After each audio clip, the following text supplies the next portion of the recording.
Football, the world's most adored sport, embodies beauty, unity, and happiness.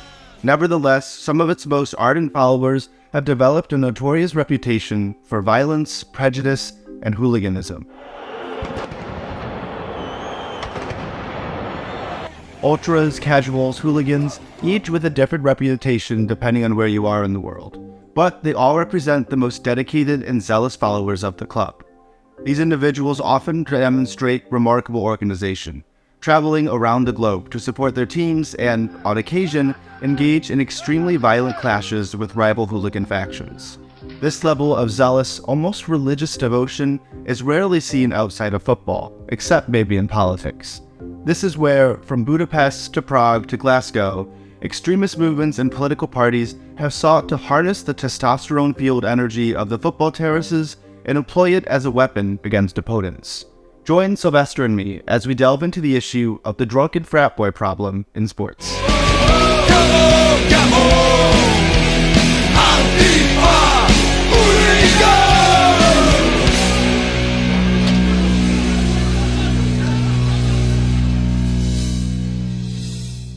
Just as a reminder, where did we learn about the drunken frat boy problem in class? Yeah, that's a great place to start. The drunken frat boy problem is a concept from David Graeber's book, Direct Action in Ethnography. Specifically, he talks about it in Chapter 5, where he describes it as opportunistic violence, mainly for the fun of it, on the part of young people whose politics are likely to have nothing to do with the activists or even be explicitly right-wing. Thanks for that recap. I now can recall our discussions about that in class. So, sticking to definitions, how would you define hooliganism in football? Wait, let's not get ahead of ourselves. First, we haven't even defined anarchism. You're right, that's my fault. So we can just go with the definition from the Stanford Encyclopedia on this one. Anarchism is a political theory that is skeptical of the justification of authority and power. It is usually grounded in moral claims about the importance of individual liberty, often conceived as freedom from domination. Anarchists also offer a positive theory of human flourishing based upon an ideal of equality, community, and non-coercive consensus building. Okay, here we go. So, what about hooliganism, though? That's definitely a tougher one. I don't know if there's an exact definition for it, but you can group them into two subsets. Football hooligans, in general, are violent and disorderly fans. These types of violence can include physical altercations, vandalism, and other forms of aggression leading up to games, inside the stadium, and even hours after the matches have ended on the streets. This phenomenon has been most prominent in Europe, although it has been seen in other parts of the world as well, like South America. It's often associated with various social and political factors, including identity politics, economic inequality, and nationalist sentiments. Then, you also have ultras, who are the most radical of football hooligans, known for their particularly passionate and often militant support of their teams. Originating in Italy in the 1960s and 70s, ultras have gone above and beyond through their use of choreographed displays, flags, banners, and chants to create a vibrant and visually striking atmosphere in stadiums. Many ultras groups are directly or indirectly associated and involved with far-right nationalist politics and openly back political parties associated with these ideologies. A couple of ultras groups identify with left-wing or anti-fascist ideologies, even though this is more uncommon. They also view their support of their teams as a form of resistance against authority and capitalism. Interesting to hear, especially regarding the diverse range of political ideologies that are present within these groups. When I think of ultras, my knee-jerk reaction is to think of skinheads, modern-day Nazis who are sexist, racist, homophobic, and use football as an excuse to express and enforce their views upon others. So it's right about now. That's who they're reaching out, especially to the man that know say, who are the woman that we are promoting. You see what I say? Yeah, kind of know a special request them. I'm going to do them for the item where I got school up the long time. Let's not know. Host of the days are coming. You see what I say? Yeah.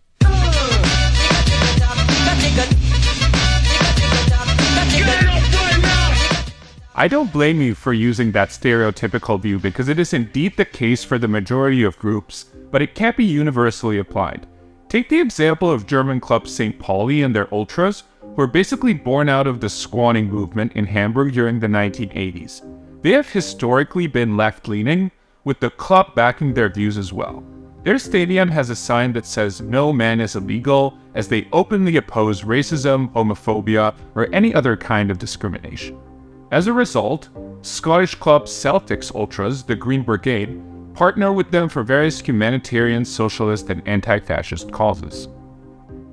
Alright, that was a useful introduction to who ultras are, what they stand for, and how they came about. Are there any other kinds of anarchist theory that we can use to try and explain the causes of this violence?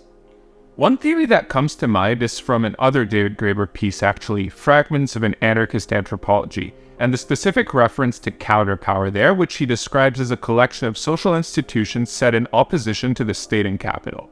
From self-governing communities to radical labor unions to popular militias. Soccer hooliganism takes this and essentially makes it weaponized. Where counterpower represents the latent movements and fears within the society, soccer hooliganism can be employed as a sort of astroturfing that creates a false impression of violence and chaos. By sowing fear and attacking people, they are giving credence to right-wing surveillance and militarization of police. And hooligan firms are also great examples of free association and self-organization. The founder of a Man City hooligan firm is a self-proclaimed anarchist, and he views his organization as a source of community power, saying, "The elite and the government try to belittle and deride hooligans so much, but they've taken so much from us that our fists are the only thing that we've got left to give us power." It creates the image of hooligans as being dim-witted idiots in overboots, but really, in the firms, there's a democracy that doesn't exist in other places in society. The powers that be criticize us, but everybody has a say, which I think is a sign of truly being cultured. Some firms are extremely hierarchical, but others truly value consensus building and community buy-in.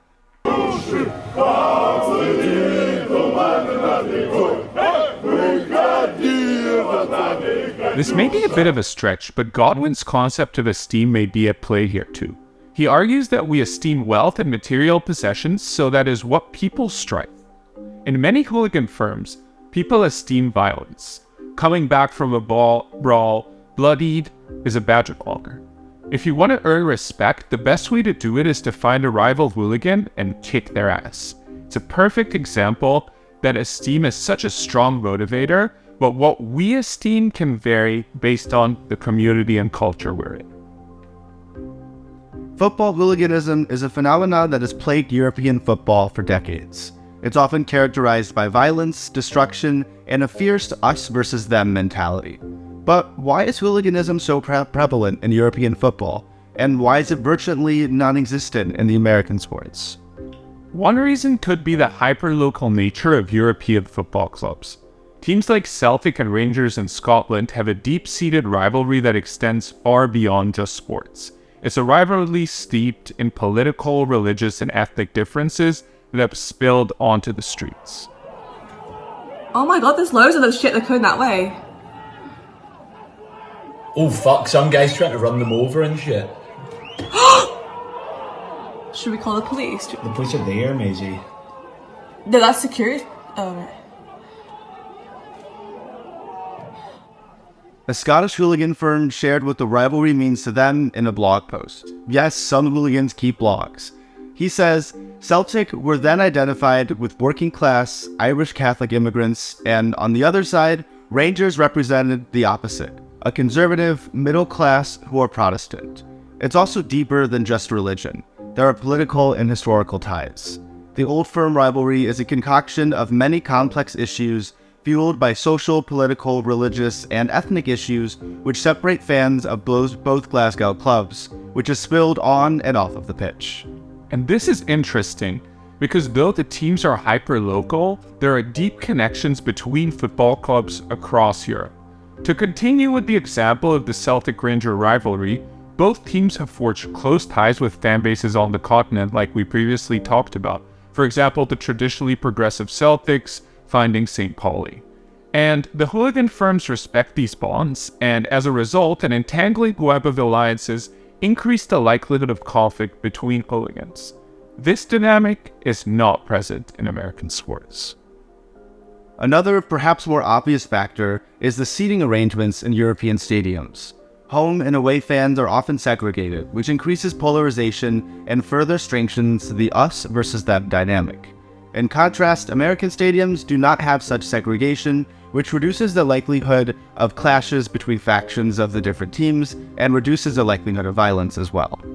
In addition to this, major sports leagues in the US operate under what is known as the franchise model, which puts less emphasis on sectarianism and hyperlocal rivalries.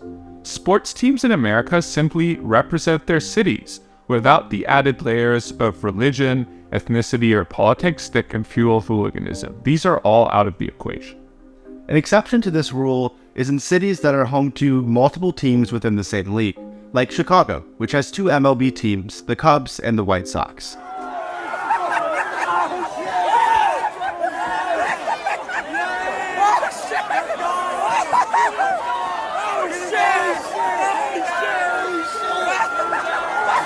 Their fierce rivalry is rooted in generations of class struggle and has become a defining characteristic of the city's sports culture. According to a Chicago sports blogger, Cubs fans tend to be more upper class and yuppie types, and the Sox fans are more blue-collar, mullet-wearing, and tattoo-wearing types. You see, this is interesting because while this dynamic has given rise to a dramatic rivalry that sometimes results in violence, it's still a very, very far cry from the hooliganism that plagues European football.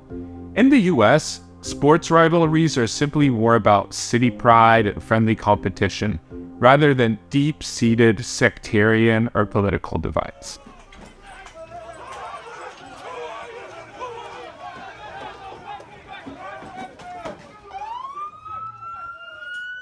Although the classical European form of hooliganism is not a common fixture in American sports, there is some reason to believe that hooliganism is on the rise stateside. As Major League Soccer increases in popularity, so are instances of violence off the pitch. MLS teams across the United States have seen a rise in racist and homophobic chants, as well as violence, as groups of ultras make up larger and larger presences at soccer games. New York City Football Club has had its share of ultra violence too, with one fan remarking, "These men are fascists, and their currency is that of violence or the threat of violence. My friends and I are not safe here." What I'm looking to do is make a name in the hooligan game, you understand? Miami, USA versus Millwall, brother. And after that, I'm looking to shut you guys down. You understand what you get, brother? You think it's all a game? Interestingly for some, the lack of hooliganism in the US is actually a problem and something they want to solve. Vice interviewed Derek Diablo Alvarez, the founder of the Miami Casuals, who hopes to popularize what he calls British-style football hooliganism in the US. While many hooligan firms have right-wing backgrounds, Alvarez is a communist, a member of an anti-racist skinhead group, and active in many social causes as well. For Alvarez, hooliganism represents a form of direct action, something that appealed to him after getting tangled in politics as a part of the anti-Trump movement. Hey! So, baby? Hey, what's up, my man? It's just that easy, you understand? Bang, bang, bang. As we walked through Orlando's Disney light streets, it became more and more apparent that, no matter how up for a fight Diablo was, the rest of the Orlando City fans, including the world's least threatening ex-Marine. Alvarez further explains his frustration, saying, "I was in the anti-Trump movement and took part in the Women's March. Then neo-feminists took command and I was betrayed over the fact that I said bitches. I wasn't talking about my comrades, I was talking about bitches on the street. This was after I'd fought the Nazis, took territory, and won wars. I was like, you're going to ostracize me for that? That means you don't want any Latino or black gangsters because all gangsters talk that way. I said, you don't need us? Then you go fight the Nazis without us.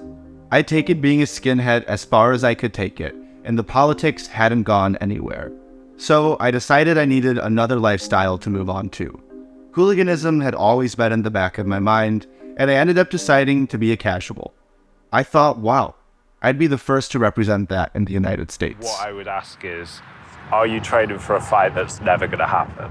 Possibly so, but In the meantime, we have the sport version. We'll be number one in hooliganism. We'll be number one in forest fighting. No question. I just got to get everybody to know what it is, and we just need more exposure. We can carry the tradition on to the clothes, to the clobber, to the language, to the expressions, the slang, the rhyming slang. So despite not being an anarchist, Alvarez brings up many issues throughout the interview that are common topics of anarchist discussions. His point of view on the use of violence seems like it could have been pulled directly from an anarchist squad in Zagreb, Bastards of Utopia style. Alvarez believes that non-violence and political correctness are elitist because only people with privilege can afford to always take the high road. This reflects the diversity of opinions regarding violence in many anarchist circles. And, oh, by the way, Alvarez also hosts a hooligan cooking show every week on Facebook Live. I think we should tune in. Ha, definitely. I'm involved in the hooligan game. I'm involved in the casuals game. I'm involved in football casual culture and hooliganism as such. And if you want to be a hooligan, you got to eat like a hooligan. So, incidents of sports violence may be on the rise in the US, but does that mean we are headed towards full-flung hooliganism? Probably not. When sports-related violence in the United States occurs, these incidents are massive headline stories, and they tend to remain in the media for years.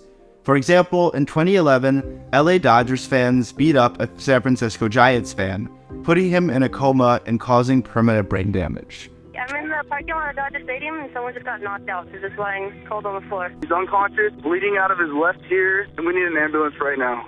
To me, it was a miracle that I didn't die that night, and I probably should have. Giants fan Brian Stowe of Scotts Valley, beaten and nearly killed at a Dodgers game last Thursday night. And we were walking back to the car, and I heard something behind me, and I turned to see who it was, and I got hit from behind and went down and cracked my head from front to back.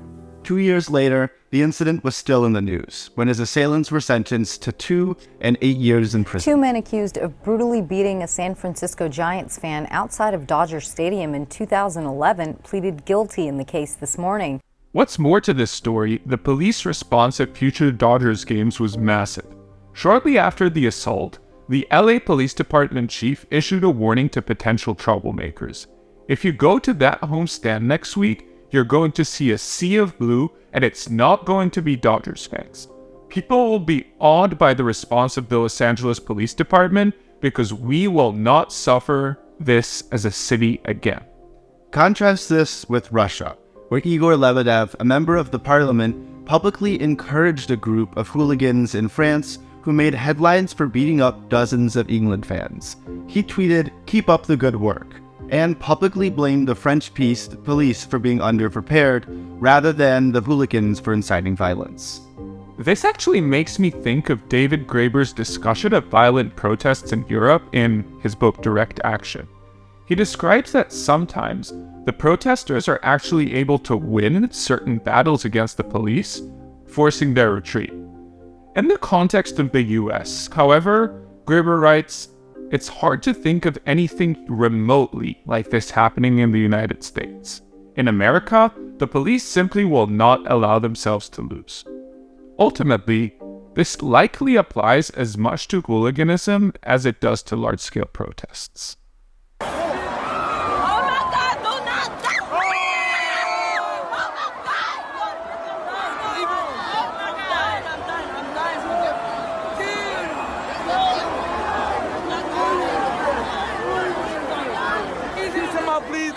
While there's no one clear answer as to why hooliganism isn't popular here in the United States, there are clearly many factors at play here.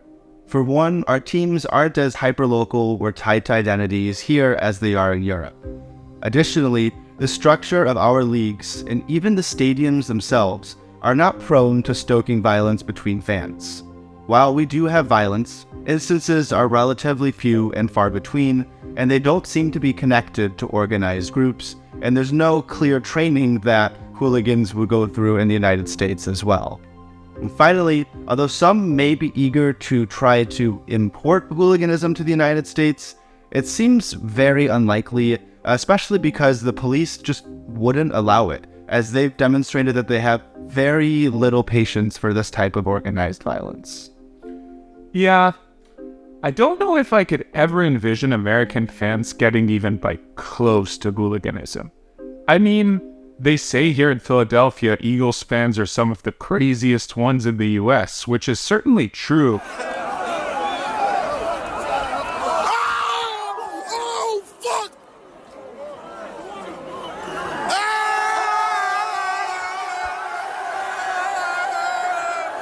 But it still comes nowhere near the violence and all the aggression that you'll see in these European stadiums.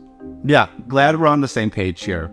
Climbing a few street poles is certainly not the same thing as beating up another hooligan firm on the streets. So with that, we'll have to come to the close of today's episode. We hope you were able to learn more about the drunken frat boy problem and how football hooligans relate to anarchism. I certainly enjoyed our conversation and got a lot out of it.